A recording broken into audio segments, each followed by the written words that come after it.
Hello guys, welcome back to my channel. I hope you all are safe and doing good. So friends, today we will discuss our another topic, that is grievance handling. So as you know that in every organization it is responsibility of the manager or the leader to handle the grievances of his team, and also he is responsible for maintaining the job satisfaction, morale building, motivating the employees. So before doing all these things, it is very important to handle the grievances, and also before handling the grievances, it is important to know the reasons and the causes for the grievances. So today we are going to study all about these things, and we will learn about the concept of the grievance as well as how can we readdress it. So let's get started.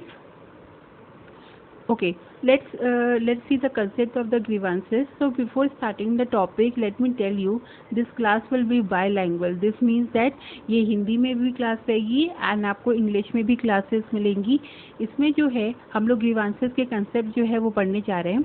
Grievances का क्या मतलब होता है? Grievance can be defined as the unfavourable attitude of the employee towards the job, the company, their task, working conditions, fellow workers, superiors and so on. तो grievances को अगर हम लोग सिंपल टर्म में कहें तो जो भी एम्प्लॉय अपनी जॉब के बारे में, अपनी कंपनी के बारे में, अपने काम के बारे में, अपने कॉलीग के बारे में, सुपीरियर्स के बारे में, सबऑर्डिनेट्स के बारे में, यानी जो भी उसका वर्क एनवायरनमेंट है उसके बारे में जो फील करता है उसको हम लोग कह सकते हैं ग्रीवांस. अगर ये फीलिंग निगेटिव हो, अगर उसको ऐसा लग रहा है कि उसके बॉस उसको अप्रेज नहीं कर रहा, उसके सबऑर्डिनेट्स उसकी बात नहीं मान रहे, वर्किंग कंडीशंस बहुत ख़राब है, तो ऐसे केस में क्या होता है कि ग्रीवांसेस पैदा हो जाती है. उसकी जो फीलिंग्स होती है अपनी ऑर्गेनाइजेशन को लेके वो निगेटिव होने लग जाती हैं, और वो रिज़ल्ट में वो अपनी ऑर्गेनाइजेशन को छोड़ना चाहता है, एब्सेंट ज़्यादा होने लग जाता है. तो ऐसे कई सारे जो है उसके रिजल्ट्स आने लगते हैं. फिर it relates to an employee's allegation of a violation of workplace policy or contract terms. अगर दूसरी भाषा में कहा जाए तो ग्रीवांसेस में एम्प्लॉई एक एलिगेशन लगाता है. क्या एलिगेशन लगाता है? कि वर्क प्लेस पर जो वर्क प्लेस की पॉलिसी है और कॉन्ट्रैक्ट है उसका वायलेशन हुआ है, यानी उसके अगेंस्ट में लोग गए. अगर आप सिंपल टर्म में आपको ऐसे समझाया जाए कि अगर सपोज़ कीजिए एक ऑर्गेनाइजेशन है, वहाँ पे 2 एम्प्लॉयज़ जो हैं वो वर्क कर रहे हैं, ठीक है. एक एम्प्लॉय है जो सीनियर है और काफ़ी ज़्यादा उसको एक्सपीरियंस हो चुका है, साथ ही साथ उसका काम अच्छा है, उसकी प्रोडक्टिविटी हाई है.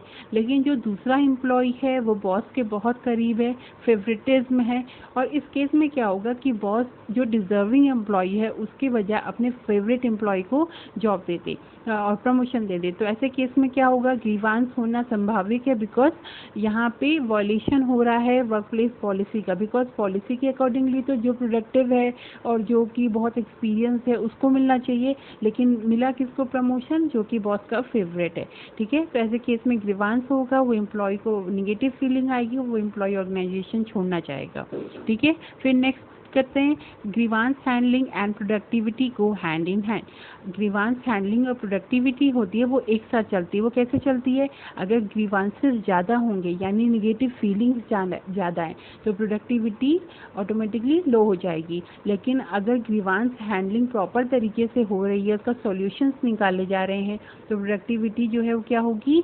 वो हाई होगी. बिकॉज एम्प्लॉय को भी लगेगा कि ठीक है, ऑर्गेनाइजेशन में उसकी बात को सुना जा रहा है, उसको इंपॉर्टेंस दी जा रही है, इसीलिए उसकी प्रॉब्लम्स को सुलझाया जा रहा है, तो प्रोडक्टिविटी जो है वो हाई रहेगी. फिर बात करते हैं, it gives the information about the state of morale of an employee. और ग्रीवांसेस के लेवल से हमें ये भी पता चलता है कि जो एम्प्लॉय है उसका मोरल लेवल कितना है. अगर उसके ग्रीवांसेस ज़्यादा हैं तो हम लोग एज्यूम कर सकते हैं, आराम से हम ये जान सकते हैं कि उसका मोरल लेवल कम है, मोटिवेशन कम हो गया है. लेकिन अगर उसकी प्रोडक्टिविटी ज़्यादा है और उसकी ग्रीवांसेस जो हैं वो कम है, तो क्या होगा? ग्रीवांसेस कम है, प्रोडक्टिविटी ज़्यादा हो गई, मोरल उसका हाई हो गया। फिर हम लोग बात करते हैं it can be identified through counselling reports, accident reports. तो इसमें क्या है कि हम लोगों को तो पता चल गया कि ग्रीवांस के बारे में, लेकिन हम लोग ग्रीवांसेस को आइडेंटिफाई कैसे कर सकते हैं? तो सबसे पहले आता है काउंसलिंग रिपोर्ट। तो काउंसलिंग रिपोर्ट के लिए जो एचआर मैनेजर है या वो किसी बाहर से किसी एक्सपर्ट को बुला सकता है जो एम्प्लॉयज़ की काउंसलिंग करे, और इस रिपोर्ट के थ्रू आपको समझ में आ सकता है कि एम्प्लॉयज़ ऑर्गेनाइजेशन के बारे में क्या फील कर रहा है।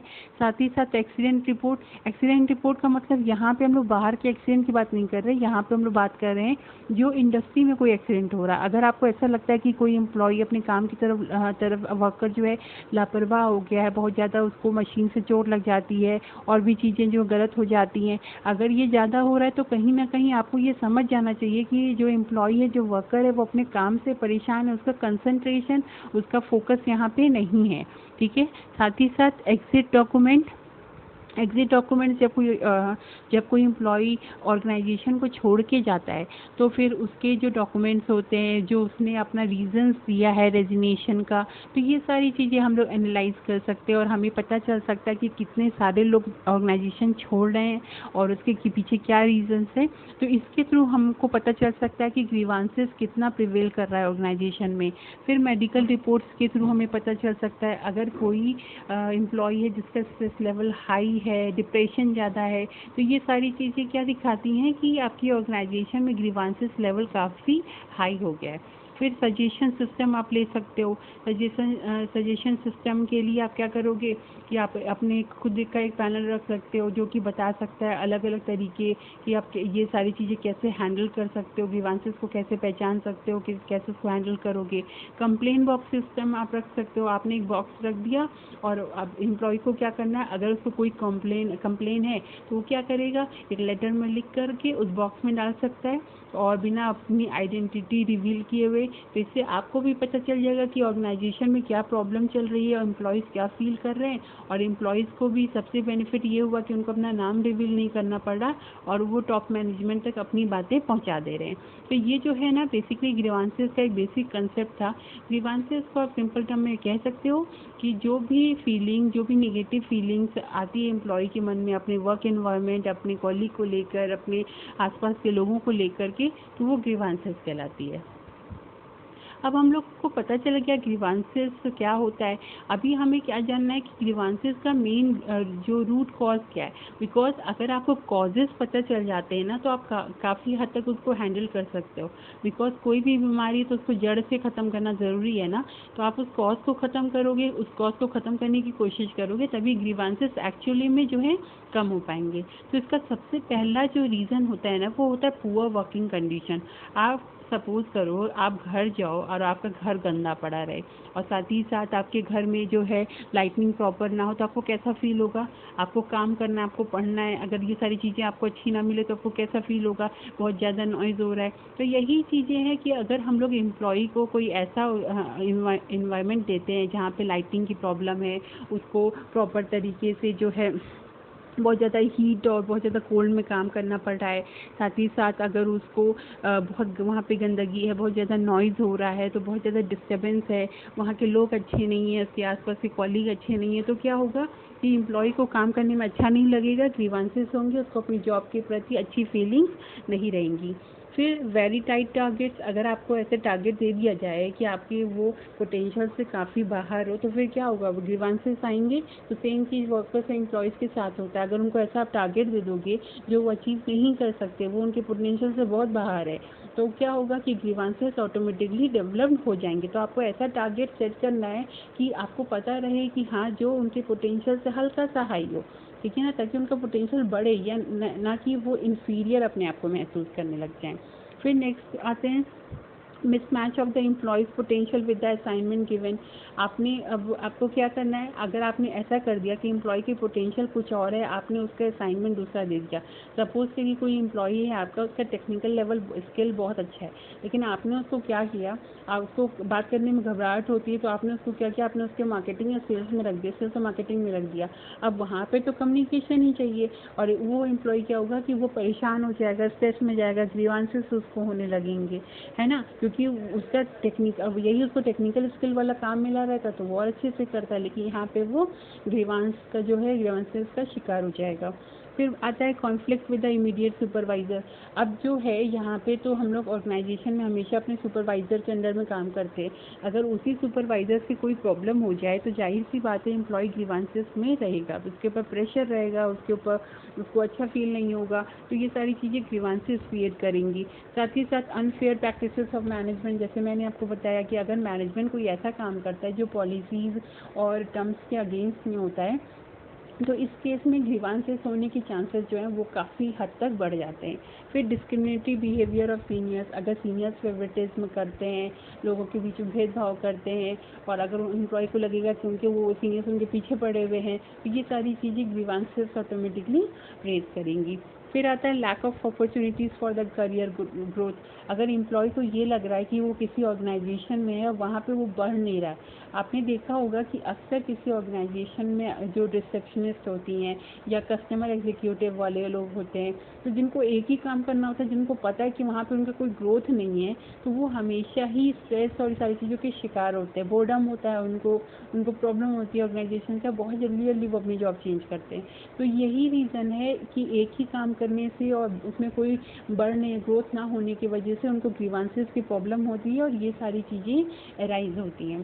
फिर आता है सर्टेन पर्सनल एटीट्यूडनल प्रॉब्लम। अगर खुद जो एम्प्लॉई है ऑर्गेनाइजेशन में, अगर उसका खुद की कोई निगेटिव थॉट है, खुद वो डिप्रेशन का शिकार है या खुद उसको जो है उसको ईगो प्रॉब्लम है, कुछ एटीट्यूड है उसको बहुत ज़्यादा हाई है, बहुत ज़्यादा निगेटिविटी है उसके अंदर में, तो इस केस में भी ग्रीवांसेस जो है उसके हमेशा बढ़ जाएंगे।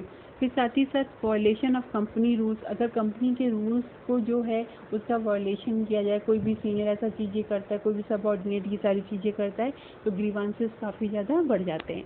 अननेसेसरी स्टे बैक, अगर आप जॉब डिस्क्रिप्शन में जो काम दिए हैं उससे अलग हटके आप काम किसी एम्प्लॉय को दे देते हो और फिर उसके बाद उसका काम छूटता चला जाता है, उसको बैकलॉग लगता जाता है, तो फिर उस केस में क्या होगा, एम्प्लॉय स्ट्रेस में आ जाएगा, उसको ग्रीवांसेस होने लग जाएगा क्योंकि वो काम अपना अचीव नहीं कर पा रहा, उसको ये लगेगा कि वो वर्दी नहीं है, वो चीज़ पूरा नहीं कर सकता, उसके ऊपर ओवरलोड मतलब ओवरबर्डन हो रहा है सारी चीज़ें, तो ये सारी चीज़ें ग्रीवांसेस पैदा करेंगी। तो आपको ये सारे कॉजेज़ हैं बेसिकली, इनको पहचानना है और इनको पहचानने के बाद इनको सही करना है जिससे कि ग्रीवांसेस को आप काफ़ी हद तक हैंडल कर पाओ। फिर नेक्स्ट आता है कि हम लोग ग्रीवांसेस को फाइंड आउट कैसे करेंगे। तो इसके लिए सबसे पहला ऑब्जर्वेशन जो कि हर मैनेजर को कहते हैं ना कि वो जो चील वाली आंखें होनी चाहिए, आपको ये एहसास हो जाना चाहिए कि एम्प्लॉयज़ को जो है ना बेसिकली ग्रीवांसेस की प्रॉब्लम हो रही है।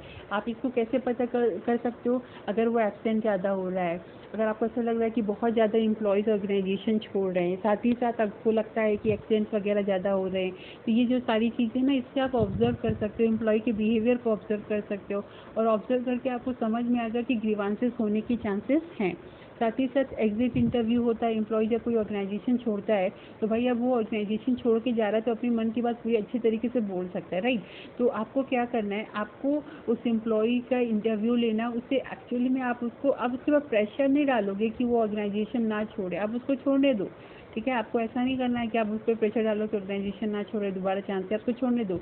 हाँ, लेकिन आप उसके लिए डोर ओपन करके रख सकते हो कि अगर वो दोबारा आना चाहता है तो वो फिर क्या करेगा, वो दोबारा ज्वाइन करने के चांसेस आप उसके सामने रख सकते हो।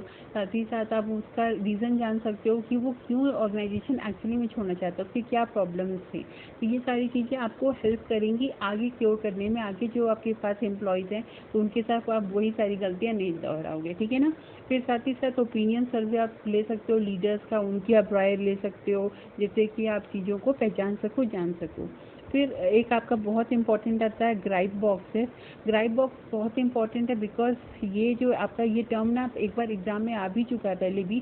ग्राइप बॉक्स आपको डेफिनेशन दिया था, आपको पहचानना था कि ये कौन सा चीज़ है, कौन सा ये मतलब ग्रीवांस के लिए यूज़ होता है और मतलब तो इसमें ग्राइप बॉक्स एक ऑप्शन में था। तो बेसिकली इसमें आपको क्या करना है, ग्राइप बॉक्स में क्या होता है, एक बॉक्स लगा दिया जाता है, उसमें कोई भी एम्प्लॉई जो है वर्कर क्या कर सकता है, एक लेटर में अपनी कंप्लेंट सजेशंस लेकर के अपनी आइडेंटिटी जो बिना रिवील किए, बिना अपना नाम बताए उसमें डाल सकता है। और इससे क्या होगा कि वो उसको टॉप मैनेजमेंट स्पेशली खुद जाकर के वो सारी चीज़ें देखती हैं और उस चीज़ को क्योर करती हैं। तो ये चीज़ें बहुत अच्छी है ग्राइप बॉक्स की। बेसिकली आपको ये थोड़ी नॉलेज इन सारी चीज़ों की होनी चाहिए, ठीक है ना, कि ग्रीवांसेस को कैसे फाइंड आउट किया जाता है। फिर ओपन डोर पॉलिसी होती है टॉप मैनेजमेंट की। पहले तो हम लोग जानते थे कि सिर्फ आप सुपरवाइजर से बात कर सकते हो, लेकिन इसमें आपको एक चांस मिलता है कि जो टॉप मैनेजमेंट के लोग हैं ना, आप उनसे डायरेक्टली कांटेक्ट कर सकते हो। इससे क्या होगा, आपको ये बेनिफिट मिलेगा कि टॉप मैनेजमेंट के सामने आप अपनी बात कर सकते हो, तो वो एग्जैक्टली अपना डिसीजन, अपनी पॉलिसीज उस हिसाब से देख सकते हैं कि क्या कमियाँ आ रही हैं, क्या प्रॉब्लम आ रही है सारी चीज़ें इम्प्लीमेंट होने में। तो ये सारे आपके वेज हैं ग्रीवांसेस को फाइंड आउट करने के लिए। तो आपको ये बहुत अच्छे से इसमें से बहुत क्वेश्चंस बन जाते हैं, तो आपको एग्जाम में ये चीज़ें देख करके जाना है। फिर आता है रिक्विसाइट्स ऑफ ग्रीवांसेस हैंडलिंग। ग्रीवांस को हैंडल करने के लिए क्या क्या चीज़ें बहुत ज़रूरी है, तो understanding the cause of grievances. अभी मैंने आपको बताया ना कि अगर बीमारी को जड़ से ख़त्म करना हो तो आप उसको पहले रूट उसकी पहचानोगे, तो उसका रीज़न आप जानोगे कि ग्रीवांसेस का रीज़न क्या है। साथ ही साथ आपको प्रॉब्लम का लेवल समझना होगा, बिकॉज अगर ऐसा है कि ठीक है एम्प्लॉय को थोड़ी बहुत प्रॉब्लम है और वो थोड़ा चिड़चिड़ा हो गया, या एम्प्लॉय को इतनी प्रॉब्लम है कि वो एब्सेंट करने लगा, या एम्प्लॉय को इतनी प्रॉब्लम है कि वो टर्नओवर करना चाहता है, यानी ऑर्गेनाइजेशन छोड़ के जाना चाहता है, या ऐसा भी हो सकता है कि एम्प्लॉय को इतनी प्रॉब्लम है कि वो डिप्रेस हो गया, वायलेंट होता जा रहा है। तो ये सारी चीज़ें आपको लेवल जानना पड़ेगा, उस लेवल के हिसाब से आपको बहुत इमीडिएटली एक्शंस लेने पड़ेंगे। साथ ही साथ एम्प्लॉय से आपको कम्युनिकेट करना पड़ेगा, जिससे आप उसकी प्रॉब्लम को समझ पाओ और ग्रीवांस हैंडल प्रॉपर तरीके से कर पाओ। आपको develop better feelings in employee को आपको ऐसा महसूस कराना है कि वो ऑर्गेनाइजेशन का एक इम्पॉर्टेंट पार्ट है, और उसकी अगर कोई प्रॉब्लम है तो आप उसके लिए हो कि उसको प्रॉपर तरीके से टैकल करोगे, उस चीज़ को हैंडल करोगे। अगर तो इससे एम्प्लॉय को क्या होगा ना, एक अच्छी फीलिंग आएगी, उसको भी लगेगा कि ठीक है ऑर्गेनाइजेशन में वो बहुत इंपॉर्टेंट है। और कहीं ना कहीं ग्रीवांस को ये चीज़ें काफ़ी हद तक कम कर देती है। अगर आपको कोई इंपॉर्टेंस देता है तो जाहिर सी बात है आपके अंदर जो निगेटिविटी आ रही है ना, वो काफ़ी हद तक कम हो जाती है।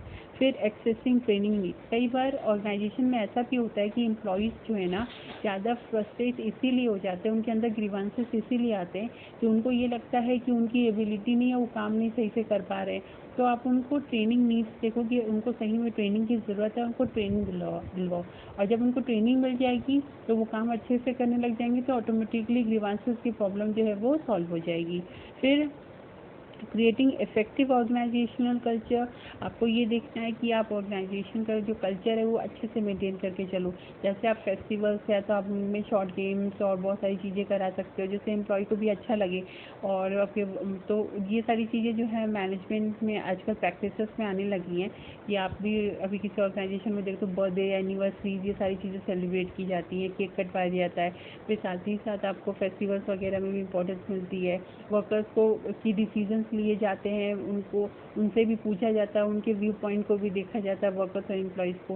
तो ये सारी चीज़ें ना एक अच्छा कल्चर मेंटेन करके रखती है ऑर्गेनाइजेशन में, वर्कर्स और एम्प्लॉयज़ को अच्छा फील कराती है, और आपको जो ग्रीवांस हैंडलिंग में काफ़ी हद तक जो है वो हेल्प करती हैं। और अगर देखा जाए तो ये सारी चीज़ें किसी ऑर्गेनाइजेशन में हो तो वैसे भी ग्रीवांसेस की प्रॉब्लम ही नहीं आएगी। तो ये सारी चीज़ें आपको as HR manager, as a leader आपको ये सारी चीज़ें देख के चलनी है। नेक्स्ट आता है आपका ग्रीवांस हैंडलिंग प्रोसीजर। ये काफ़ी इंपॉर्टेंट है, एग्जाम में आपको ये इसके क्वेश्चंस बनते हैं। जैसे ये आपके जो डेज दिए हैं ना, तो इससे पूछा जा सकता है कि कितने डेज में किसको कितना, मतलब आपको दे दिया जाएगा कि ठीक है टॉप मैनेजमेंट है तो उसको कितने दिन में रिप्लाई करना होता है। तो ये सारी चीज़ें आपके दिमाग में एकदम होनी चाहिए, ठीक है ना। अभी हम लोग बात करते हैं, इसमें 5 स्टेप होते हैं, जिसमें arbitration, top management, grievance committee, फिर डिपार्टमेंट हेड और रिपोर्टिंग टू इमीडिएट सुपरवाइजर आता है। तो मान लीजिए सपोज कीजिए कि कोई ग्रीवांट एम्प्लॉई है, ठीक है, उसको ग्रीवांसेस की प्रॉब्लम है, तो वो यूनियन रिप्रेजेंटेटिव की यहाँ पे हेल्प लेगा और अपनी इमीडिएट सुपरवाइजर को जो है कांटेक्ट करेगा, ठीक है। अब इमीडिएट सुपरवाइजर का क्या काम है कि उसको 48 आवर्स में उसको सारी चीज़ें देख करके उस पर जो है फीडबैक देना है, उस पर रिएक्ट करना है, ठीक है। अगर एम्प्लॉय को लगता है कि सुपरवाइज़र कोई चीज़ें नहीं कर पाया या वो सेटिस्फाइड नहीं है उसके डिसीजन से, तो ग्रीवांस एम्प्लॉय क्या करेगा, वो डिपार्टमेंट हेड के पास जाएगा। और डिपार्टमेंट हेड का क्या काम है कि यहाँ पे वो 3 दिन में उसको मिलेगा, 3 दिन में उसको सारी चीज़ें देखनी है और अपना जवाब जो है वो देना है। और यहाँ पे हेल्प कौन करता है एम्प्लॉय की, union office bearer basically help करता है, ठीक है ना। अगर यहाँ पे भी एम्प्लॉय को ये लगता है, ग्रीवांस एम्प्लॉय को लगता है कि डिपार्टमेंट हेड उसकी हेल्प नहीं कर पा रहा है, उसको प्रॉपर सेटिस्फैक्शन नहीं दे पा रहा है, तो ग्रीवांस एम्प्लॉय क्या करेगा, ग्रीवांस कमेटी के पास जाएगा, ठीक है। अब ग्रीवांस कमेटी का क्या काम है, ग्रीवांस कमेटी पूरा रिपोर्ट तैयार करती है और उसको ये रिपोर्ट 7 दिन के अंडर में तैयार करना होता है। और 7 दिन के बाद क्या करेगी, वो मैनेजर को दे देगी रिपोर्ट। और मैनेजर का क्या काम होगा कि वो उसको 3 दिन में जो है ना, ये देखिए यहाँ पे मैनेजर को उसने दिया, तो उसको ये रहेगा कि 3 दिन में जो है वो उसको बेसिकली अपना जवाब देना है, अपना फीडबैक, अपना रिपोर्ट जो है वो बेसिकली देना है। यानी ग्रीवांस कमेटी को क्या मिल रहा है, उसको 7 दिन में रिपोर्ट तैयार करना है, मैनेजर को हैंड ओवर करना है, मैनेजर जो है अपना 3 दिन में डिसीजन जो है वो देगा, ठीक है, ग्रीवांस एम्प्लॉय को। और यहाँ पे हेल्प कौन करेगा, मैनेजर से डिसीजन निकलवाने में सीनियर ट्रेड यूनियन लीडर, और ग्रीवांस कमेटी के पास जाना है तो मिडिल लेवल यूनियन लीडर जो है वो हेल्प करेगा ग्रीवांस एम्प्लॉय की, ठीक है ना। ये वर्कर की बात कर सकते हैं। फिर इसके बाद क्या होगा कि अगर एम्प्लॉय को अभी भी लग रहा है कि टॉप मैनेजमेंट ने भी उसको सेटिस्फाई नहीं किया है, उसको डिसीजन उसका नहीं पसंद आया है या उसको सेटिस्फाई नहीं है, तो जो ग्रीवांस एम्प्लॉय है फिर उसको क्या करना है कि टॉप मैनेजमेंट से जब उसको डिसीजन मिल जाता है तो उसके 1 हफ्ते के अंदर, ठीक है ना, अपील अगेंस्ट अ वीक, 1 हफ्ते के अंदर जो है आर्बिट्रेशन को कॉन्ट्रैक्ट करना है, ठीक है। आर्बिट्रेशन जो आपकी बेसिकली क्या है कि इसमें आपको ये सारी चीज़ें होती हैं जिसके बारे में अभी आगे आप पढ़ोगे। आर्बिट्रेशन जो है बेसिकली उसमें अलग अलग पार्टीज़ होती हैं जिसमें यूनियन के भी और एम्प्लॉयर्स के भी लोग रहते हैं, तो वो लोग मिलकर सारे लोग डिसीजन लेते हैं। तो आर्बिट्रेशन क्या, अब उसमें थोड़ा गवर्नमेंट इंटरवेंशन भी होता है, तो ये सारी चीज़ें यूज़ कर सकती है अगर कोई एम्प्लॉय जो है वो ग्रीवांसेस फेस कर रहा है। तो यानी उसको सुपरवाइज़र को से मिलना है, सुपरवाइज़र को 48 आवर्स में जवाब देना है। अगर वो नहीं दे पा रहा है, नहीं सेटिस्फाई कर पा रहा है एम्प्लॉय को, तो वो डिपार्टमेंट हेड के पास जाएगा एम्प्लॉय, और डिपार्टमेंट हेड को 3 दिन में जवाब देना है। अगर वो भी नहीं कर पा रहा है प्रॉपर तरीके से, तो एम्प्लॉय क्या करेगा, ग्रीवांस कमेटी के पास जाएगा। ग्रीवांस कमेटी 7 दिन में रिपोर्ट बनाएगी, फिर मैनेजर को देगी, मैनेजर को 3 दिन में जवाब देना है। अगर यहाँ पे भी एम्प्लॉय को लग रहा है कि उसको सेटिस्फैक्शन नहीं मिल रहा है, उसका डिसीजन सही नहीं है, तो वो क्या करेगा, आर्बिट्रेशन के पास जाएगा। आर्बिट्रेशन 1 हफ्ते के अंदर उसको आर्बिट्रेशन के पास जाना है टॉप मैनेजमेंट से जवाब मिलने के बाद। और वहाँ पे उसको हेल्प कौन करता है, प्रेसिडेंट हेल्प करता है टीम ट्रेड यूनियन का। और फाइनली ये ग्रीवांस हैंडलिंग प्रोसीजर जो है ये आपका यहाँ पे कंप्लीट हो जाता है। तो ये जो है ना, ये एग्जाम में आपके क्वेश्चन बन सकते हैं, जैसे कि सपोज करिए कि क्वेश्चन ऐसे पूछा जा सकता है कि ग्रीवांस कमेटी को कितने दिन में रिपोर्ट तैयार करनी होती है, तो आपको बोलना पड़ेगा 7। फिर ग्रीवांस कमेटी के बाद अगर मैनेजर पे जाता है तो मैनेजर को कितने दिन में जवाब देना होता है, तो 3 दिन में। तो ये सारी चीज़ें आपको जो है वो ध्यान में होनी चाहिए कि कितने दिन में अप्लाई करना होता है, अपील करना होता है, कितने दिन में जवाब आता है, ठीक है ना। तो ये आपका कंप्लीट हो गया ग्रीवांस हैंडलिंग प्रोसीजर। अब आते हैं हम लोग सिग्निफिकेंस पे, क्या ज़रूरत है ग्रीवांस की प्रोसीजर की, क्या इंपॉर्टेंस है। तो it faces the grievances and help in redress. Grievance procedure की वजह से आप ग्रीवांसेस को ट्रेस कर सकते हो, उसका रीएड्रेस कर सकते हो। साथ ही साथ it provides us with an orderly expeditions means for redressal of grievances. का आपको एक सिस्टमेटिक तरीका मिल जाता है ग्रीवांसेस को रीएड्रेसल करने में, ठीक है ना। क्योंकि अगर ग्रीवांस रीएड्रेस हुआ तभी आपकी ऑर्गेनाइजेशन अच्छे से चलेगी, वरना सारे एम्प्लॉयज आपको ऑर्गेनाइजेशन छोड़ के चले जाएंगे। It gives the idea about framework of policies, rules, regulations and code of conduct. Grievance procedure की वजह से आपको जो पॉलिसीज़ हैं, जो रूल्स रेगुलेशन है, कोड ऑफ कंडक्ट है, तो उसका एक फ्रेमवर्क भी पता चलता है, एम्प्लॉई और वर्कर जो है अवेयर हो पाते हैं। फिर साथ ही साथ it helps in boosting morale of employee को पता है कि ठीक है उसके पीछे कोई है, अगर उसके साथ गलत होगा तो उसका कोई साथ देगा, तो एम्प्लॉय भी क्या होगा, तो एम्प्लॉय का मोरल जो है वो बूस्टअप होगा। फिर बात करते हैं it leads to cordial relationship among employees, और इसकी वजह से एम्प्लॉयज़ के बीच में भी जो है एक अच्छा रिलेशनशिप बनता है। उनको मतलब जिस तरह की भी प्रॉब्लम है बेसिकली मैनेजमेंट से और इन सारे लोगों से, तो ये सारी चीज़ें भी जो है वो सही होती हैं। It acts as monitoring system, तो मॉनिटरिंग सिस्टम की तरह भी काम करता है। क्यों? क्योंकि ग्रीवांस प्रोसीजर जो है चेक रखेगा मैनेजर के काम पर, और ये सारी चीज़ें अगर चेक रखती हैं तो वो कुछ गलत नहीं कर पाते। अभी जैसे बोला ना कि आपको पॉलिसीज़ और जो कॉन्ट्रैक्ट का है वो उसमें वायलेशन हो सकता है, तो ये सारी चीज़ें जो है काफ़ी हद तक कम हो जाती हैं ग्रीवांस प्रोसीजर होने की वजह से। फिर हम लोग बात करते हैं कि अगर हम लोग इंडिया की बात करें, इंडियन इंडस्ट्री में कौन कौन से ऐसे लेजिस्लेशंस है जो हेल्प करते हैं ग्रीवांस रिएड्रेसल में, तो इसमें आपकी कुछ एक्ट्स आते हैं और इस एक्ट्स में कुछ सारी चीज़ें मेंशन की गई हैं। तो ये एक्ट्स के बारे में हम लोग आगे भी पढ़ेंगे काफ़ी डीप में, क्योंकि ये जो एक्ट है ना इनके क्वेश्चन बहुत ज़्यादा आते हैं। आपसे ये पूछा जा सकता है, सेक्शंस दिए जाते हैं आपको, अलग अलग क्वेश्चन तरीके से फ्रेम किए जाते हैं, जैसे कि कोई एक्ट पर्टिकुलर किस ईयर में आया, या जैसे अभी यहाँ पे वेलफेयर ऑफिसर की बात करते हैं तो कितने एम्प्लॉयज़ पे वेलफेयर ऑफिसर जो अपॉइंट किया जाता है। तो इसमें अभी आप देखते हैं कि क्या क्या इसमें है। तो सबसे पहले industrial employment standing order act 1946 आता है। तो स्टैंडिंग ऑर्डर एक्ट कहाँ पे बेसिकली इम्प्लीमेंट होता है? जहाँ पे 100 से ज़्यादा एम्प्लॉय होते हैं, 100 या 100 से ज़्यादा एम्प्लॉयज़ होते हैं। और इसमें भी इस एक्ट में भी प्रोविजंस दिए गए हैं कुछ रीएड्रेसल के लिए ग्रीवांसेस के। ठीक है, इसमें और भी सारी चीज़ें हैं स्टैंडिंग ऑर्डर में, जिसमें डिसमिसल और डिस्चार्ज और इन सारी चीज़ों के, बहुत सारी चीज़ों के बारे में। ठीक है, इनके अलग अलग आपके सेक्शंस है, सब सेक्शंस है, तो इन सारी चीज़ों में बहुत सारी चीज़ें मेंशन की गई है। तो अगर हम लोग इसकी बात करते हैं ग्रीवांसेस की, तो ग्रीवांसेस के बारे में इन तीनों एक्ट में कहा गया है। पहला किसमें? Industrial employment act standing order act 1946 में, जिसमें कि 100 से ऊपर एम्प्लॉय होते तो वहाँ पे ये एक्ट लगता है, और उसमें भी ये प्रोविजंस दिए गए हैं ग्रीवांसेस की रीएड्रेसल के लिए। दूसरा किस एक्ट में ग्रीवांसेस रीएड्रेसल के बारे में बोला गया? फैक्ट्री एक्ट 1948 में, जिसमें कि 500 एम्प्लॉयज़ या उससे ज़्यादा होते तब उन पे एक वेलफेयर ऑफिसर होता है। और ये वेलफेयर ऑफिसर क्या करता है? किसी भी तरीके की ग्रीवांस को हैंडल करने के लिए, उसको संभालने के लिए वहाँ पे रहता है। ठीक है ना, और भी काम होते हैं वेलफेयर ऑफिसर के, सिर्फ इतने नहीं होते, लेकिन यहाँ पे हम लोग सिर्फ ग्रीवांस की बात कर रहे हैं, इसलिए मैं आपको बता रही हूँ कि इस एक्ट में पर्टिकुलर उस ग्रीवांस के लिए क्या चीज़ें होती हैं। ठीक है, फैक्ट्री एक्ट आपको वेलफेयर ऑफिसर जहाँ पे भी मतलब आपका इस भी ऑर्गेनाइजेशन 500 से ऊपर एम्प्लॉयज़ हैं, 500 या उससे ऊपर एम्प्लॉयज़ हैं, तो वहाँ पे फैक्ट्री एक्ट 1948 लागू होगा, और वेलफेयर ऑफिसर्स वहाँ पे होंगे। फिर आता है इंडस्ट्रियल डिस्प्यूट एक्ट 1947, ये तीसरा एक्ट है जिसमें ग्रीवांसेस के लिए बताया गया। तो इसमें ये पहले तो क्या होता है, जहाँ पे 50 या 50 से ज़्यादा वर्कमैन हो, तो वहाँ पे ग्रीवांस सेटलमेंट अथॉरिटी बेसिकली होनी चाहिए। यानी कि 3 एक्ट में ग्रीवांस रिएड्रेसल के लिए चीज़ें दी गई, प्रोविजंस दिए गए। तो पहले में industrial employment standing order act 1946, उसमें क्या दिया गया कि अगर 100 से ऊपर एम्प्लॉय हैं, 100 या उससे ऊपर, तो ग्रीवांसेस के रीएड्रेसल के लिए प्रोविजंस रहेंगे। और अगर फैक्ट्री एक्ट में 1948 में कि अगर 500 या उससे ऊपर एम्प्लॉयज़ हैं तो वेलफेयर ऑफिसर्स रहेगा जो कि ग्रीवांसेस को देखता है। और उसके साथ ही साथ इंडस्ट्रियल डिस्प्यूट एक्ट 1947 में दिया गया कि 50 या उससे ऊपर वर्कमैन होंगे तो ग्रीवांसेस सेटलमेंट अथॉरिटी बैठती है।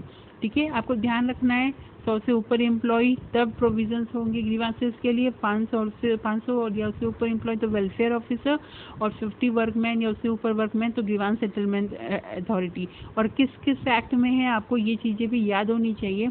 आप इसका स्नैपशॉट लेके रख सकते हो, या तो चाहे तो आप इसको कहीं पे लिख के रख लो। ये चीज़ें आपको एग्ज़ाम में 100% 100 या 200% आपको रिवाइज करके जानी ही जानी है, बिकॉज ये क्वेश्चन बहुत आते हैं। किसी भी तरीके के स्पेशलिस्ट ऑफिसर का आप एग्ज़ाम ले लोगे, उसमें बहुत पूछा जाता है ये सारे क्वेश्चंस। ठीक है ना, सारे सेक्शन, सारे डेट्स और आपके ये एम्प्लॉयज़ की लिमिटेशंस, ये सारी चीज़ें बहुत पूछी जाती हैं। तो ये ओवरऑल आपका एक था ग्रीवांस हैंडलिंग के बारे में। आई होप कि आपको ये जो सेशन है ये समझ में आया होगा। अगर आपको इससे रिलेटेड कोई भी प्रॉब्लम है या कुछ भी इशू है तो आप मुझसे जो है कमेंट सेक्शन में पूछ सकते हो। कोई भी आप फीडबैक देना चाहते हो तो दे सकते हो, ठीक है ना। और साथ ही साथ अगर आपको ये सेशन पसंद आ रहा है तो please hit the like button and share and subscribe for the upcoming topic. Thank you so much guys, bye bye, take care.